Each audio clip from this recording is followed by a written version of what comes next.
কি রে রুষা, তুই তখন থেকে কাকে ফোন করছিস বলতো? আর তোকে খুব টেনশন লাগছে, কি হয়েছে? আরে দেখো না, রাত পেরিয়ে ভোর হতে চললো, ময়ূকের কোনো পাত্তাই নেই, ওকেই ফোন করছিলাম। আরে কাজে নিশ্চয়ই আটকে গেছে, এত চিন্তা করার কি আছে? না ঠাম্মি, ওর যদি দেরিও হয়, কাজে বিজি থাকে, ও তো আমাকে একটা ফোন করে জানিয়ে দেয়, তো বুঝতেই পারছি না। দেখ, হয়তো তোকে ফোন করার সুযোগ পাইনি, এমনও তো হতে পারে যে কোনো এমার্জেন্সি এসে গেছে, বা ধরো ওটিতে আছে তাই তোর ফোনটা রিসিভ করতে পারছে না, তাই না? না পিসিমণি, উনি তো খুব ভালো করে জানেন যে আজকে ভাই আর পিসো বাড়ি ফিরবে, উনি বলেও ছিলেন যে তাড়াতাড়ি ফিরে যাবেন, কিন্তু ফোনও ধরছে না, কোনো জানতেও পারছি না কিছু। আমার না সত্যি খুব টেনশন হচ্ছে। আচ্ছা রুষা, একটু পরে আবার ফোন করে দেখিস, না তো আর নার্সিংহোমে ফোন করে দেখলেও তো হয়, ঠিক খবর পাওয়া যাবে, অত চিন্তা করিস না। রুষা ম্যাডাম, হ্যাঁ বলো। এই চিঠিটা ময়ূক স্যার রুষা ম্যাডামকে দিয়ে দিতে বললেন। ময়ূক চিঠি পাঠিয়েছে? উনি কোথায়? একটু আগে এসেছিলেন, এটা দিয়ে চলে গেলেন। মানে ময়ূক হঠাৎ চিঠি দিয়ে যাবে কেন? দেখি দেখি দেখি, কি চিঠি দেখি। উফ, তোমরা না কিছুই বোঝো না, নিশ্চয়ই কোনো প্রাইভেট কথা আছে, তাই তো ফোনে কিছু না বলে চিঠিতে পাঠিয়েছে। যাই হোক বাবা, আজকালকার দিনে কটা লোক এরকম চিঠি লেখে বলতো? ওই জন্যই তো বলি, আমাদের ময়ূক সবার থেকে আলাদা। রুষাদি, আমার না তোমাকে দেখে আবার হিংসে হচ্ছে, জানো তো? আজকালকার দিনে এত রোমান্টিক কেউ হয় নাকি? কেউ হয় না এখন, তাই না? নে নে দেখ কি গোপন কথা লিখেছে, তোকে দেখ। আচ্ছা আচ্ছা ঠিক আছে। পড়ো পড়ো প্লিজ।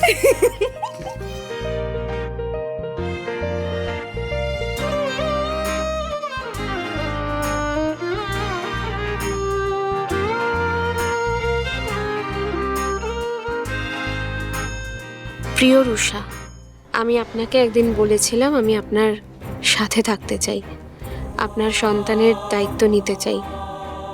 আবেগের বশে মানুষ অনেক কিছুই বলে ফেলে।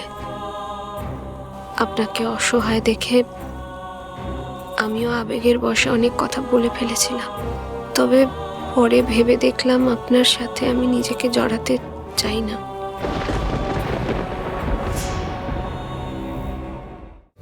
আমাকে আরো অনেক দূরে যেতে হবে।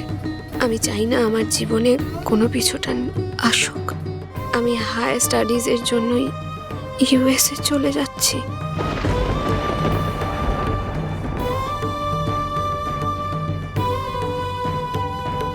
কি হয়েছে রে রুষা? কি লিখেছে ময়ূক?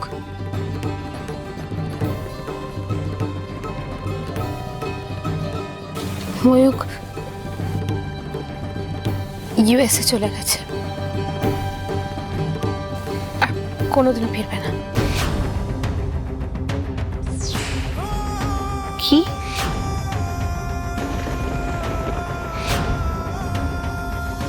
দেখি কি লিখেছে চিঠিতে।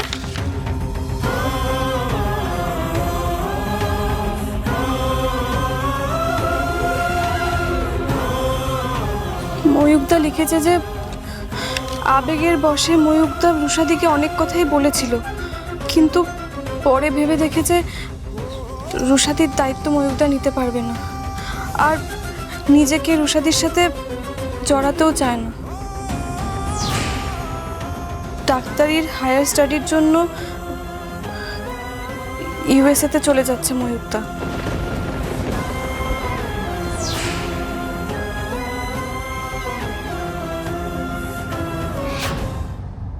খুব ভেবেছিলে না এবার নতুন সংসার করবে, নতুন জীবন শুরু করবে? আমি থাকতে সেটা কখনোই হতে দেব না।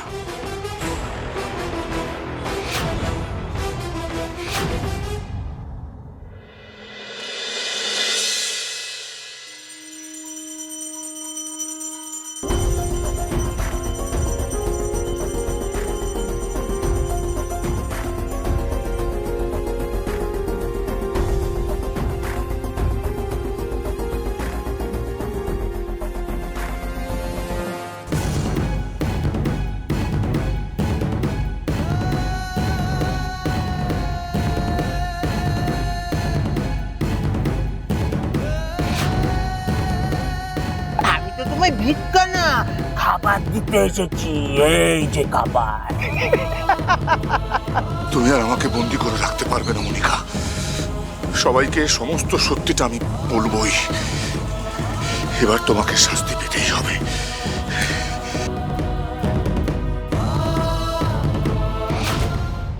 পেলি না, পাওয়া যায়নি। পুরোটা পুরো ছুটিয়ে মারলো। দেখ তো কোন দিয়ে গেল। ওকে না ধরতে পারলে ম্যাডাম আজকে আমাদের শেষ করে দেবে। দাদা বলুন, বলছি এনাকে কোথাও দেখেছেন? না না, একে দেখি। একটু ভালো করে দেখুন। না না, ভালো করেই বলছি, একে দেখি।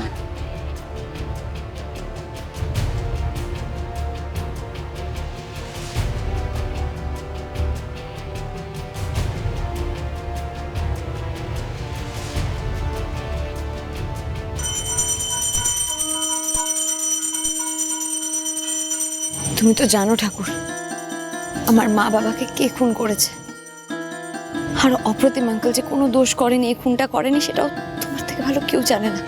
তুমি শুধু দেখো ঠাকুর, যেন আসল অপরাধী শাস্তি পায়। আর আমি চাই না যে যে মানুষটা কোনো দোষ করেনি সে কোনো শাস্তি পাক। কোন মুখে প্রার্থনা করব আমি ঠাকুরের কাছে? এত বছর যে আমি চেয়েছি ওই লোকটার মুখও যেন দেখতে না হয় আমাকে। আর আজ তার জন্যই আমি ঈশ্বরের কাছে প্রার্থনা করতে এসেছি।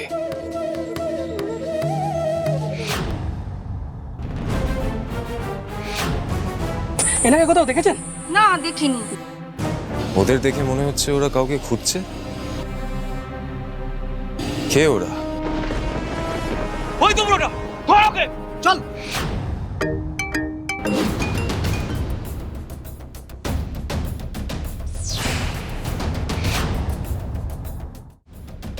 বুড়োটাকে পেয়েছো?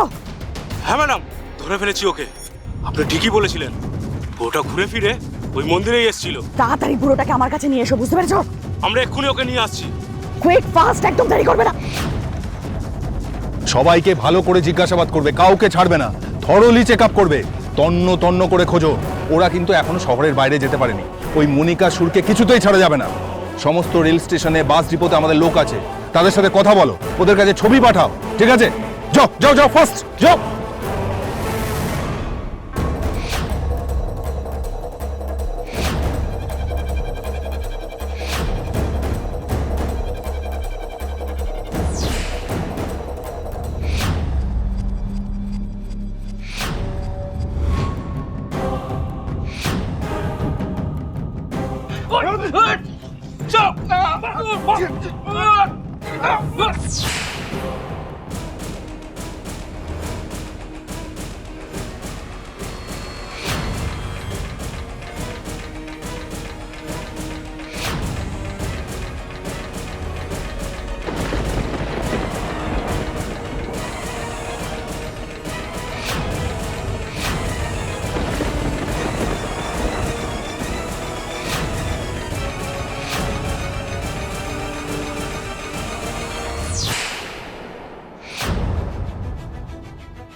আমাদের অপ্রতিম সেন শর্মাকেই চাই, চল।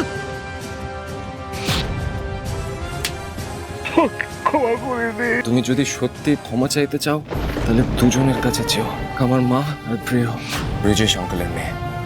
আমায় ক্ষমা করে দাও মধুবন।